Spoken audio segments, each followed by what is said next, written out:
Class 9 का mathematics में ये टॉपिक है सर्वसमीकरण के प्रयोग करके निम्न का मान ज्ञात करना। ठीक है, और इस टॉपिक के आज हम लोग समझेंगे कि सर्वसमीकरण क्या होता है, सर्वसमीकरण को किस तरह से प्रयोग करके हम इस तरह के मान ज्ञात कर सकते हैं। क्योंकि एक पावर 3 फिर पावर 3 फिर पावर 3 फिर पावर 3 यानी पावर 3 के हिसाब से है। तो किसी चीज का पावर अगर 3 हो, अगर उसकी मात्रा ज्यादा हो तो अधिक बार गुणा करने में थोड़ा समय लग जाता है, तो उसको हम सर्वसमीकरण के आधार पर भी हम हल कर सकते हैं। सर्वसमीकरण क्या होता है इस प्रश्न के द्वारा हम लोग समझेंगे। जैसे मान लीजिए एक एग्जाम्पल लेते हैं, वह एग्जाम्पल है 103 के पावर 3। 103 के पावर 3 है, ये सर्वसमीकरण के आधार पर इसको हल करना है। इसको 3 बार गुना जब हम लोग करेंगे तो उसके माध्यम से भी इसका हम लोग हल ज्ञात कर लेंगे। इसके माध्यम से भी हम लोग हल ज्ञात कर लेंगे। मगर जब भी इसमें कह देगा कि सर्वसमीकरण के उपयोग करना है, इसका उपयोग करना है, सर्वसमीकरण का उपयोग करना है, तो इस तरीके से हल नहीं कर सकते हैं।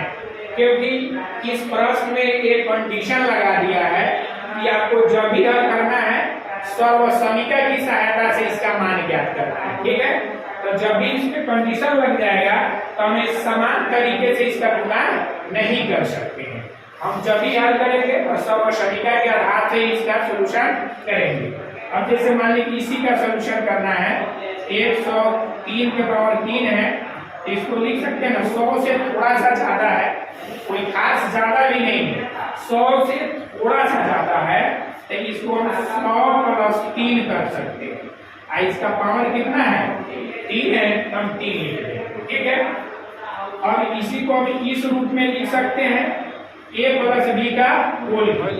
तो a प्लस b का जो होल क्यों लिखे हैं वही सर्वसमीकरण हुआ, और इसी सर्वसमीकरण को हम विस्तार करके इस मान को रखकर इसका हल प्राप्त कर सकते हैं। तो ये a प्लस b का होल क्यों है, a क्यूब जोड़ b क्यूब जोड़ 3a स्क्वायर b जोड़ 3a b स्क्वायर। तो ये सब तुम लोग को याद भी है और समझ चुका है और आसानी से इसको बना भी लेता है। तो इसको थोड़ा सा हम लोग नया टॉपिक 9th क्लास में आया है सर्वसमीकरण के आधार पर समझने के लिए क्लास में, इसलिए तुम लोग को थोड़ा इसको बेहतर ढंग से समझा देते हैं कि सर्वसमीकरण क्या होगा। तो ये जो फॉर्मूला जब आया ना, तो यही फॉर्मूला इसके लिए ये सर्वसमीकरण हो गया। ठीक है, और क्या करेंगे, इसका मान निकालना है, इसको इस पर रख देंगे, रख दिए तो a के जगह पे कितना आया और b के जगह पे कितना आया 3। तो a के जगह पर 100 रखेंगे, इसका पावर 3 है तो आप 3 लिखेंगे, जोड़ है तो जोड़ लिखेंगे, फिर 3 है तो पावर 3 है तो आप 3 लिखेंगे। ठीक है, ये तो सर्वसमीकरण में ही दिया हुआ है, अर्थात फॉर्मूला में ही 3 दिया हुआ है। अब 3 गुना, इसमें गुना छुपा हुआ है। a का मान कितना है 100 और b का मान कितना है 3। अब यहाँ पर 3 है, a का मान आपका कितना है 100 और b का मान कितना है आपका 30। तो स्क्वायर है तो स्क्वायर। ठीक है, और यहाँ पर देखना है 100 के पावर 3 है, तो जब 100 के पावर 3 होता है तो जैसे हम लोग यहाँ थोड़ा समझेंगे, तो 100 के पावर 3 है तो इसको गुना करेंगे तो कितना आएगा। जैसे मान लीजिए 10 के पावर 2 होता है तो कितना आता है 100 आता है।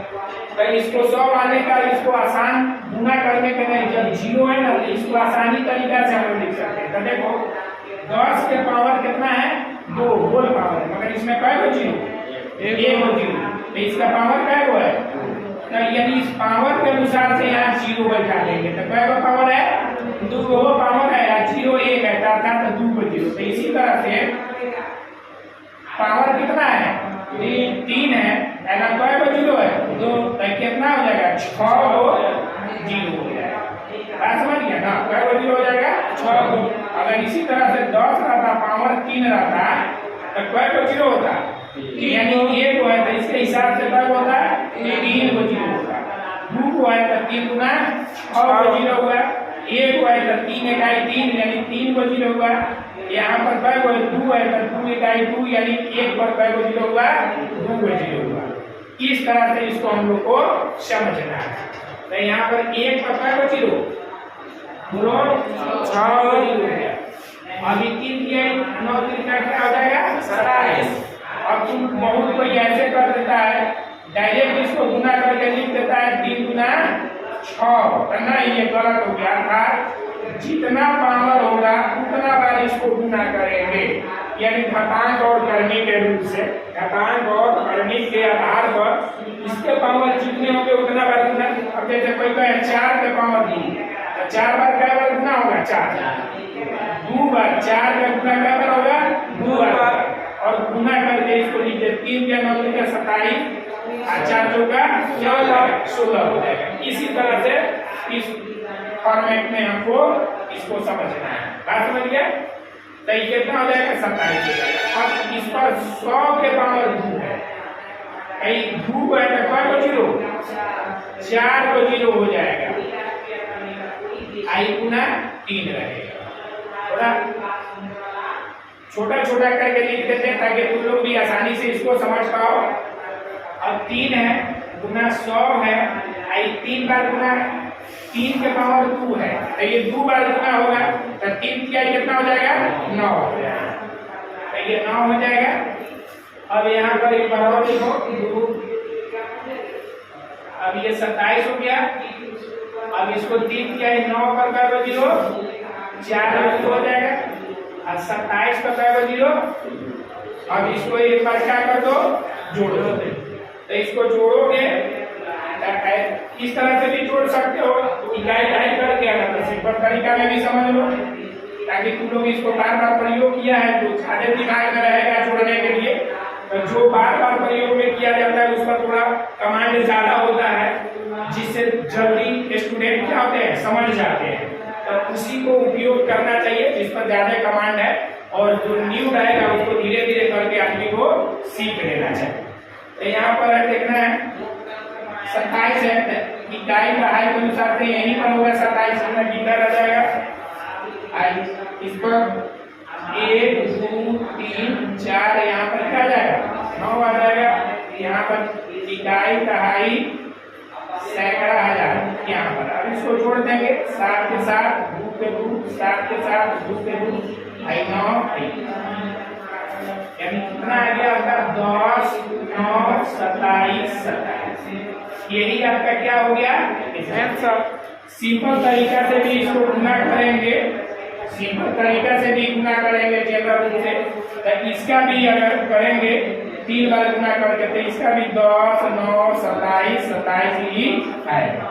तो अब तुम लोग समझ गया कि इस प्रश्न को हल कैसे करेंगे, सर्वसमीकरण के आधार पर इसको हल करना है। जैसे मान लीजिए यहाँ 99 है तो 100 के करीब ही है, थोड़ा सा कम है, तो 100 में से 1 घटा देंगे कितना हो जाएगा 99 हो जाएगा। तो 100 माइनस 1 के होल पावर 3 अर्थात a माइनस b का होल क्यूब पर बना लेगा।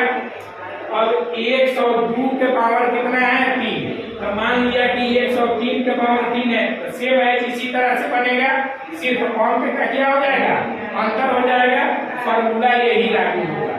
अब 95 है तो कितना में से 100 में से 5 घटा के तुम लोग बनाएगा तो वो भी a माइनस b का होल क्यूब के फॉर्मूला का उपयोग करेगा। ठीक है, 108 के पावर 3 है तो जैसे हम लोग 103 के बनाए हैं उसी तरह से 100 जोड़ 8 के क्या करेंगे बनाएंगे, तो वो भी a प्लस b का होल क्यूब का ही काम करेगा।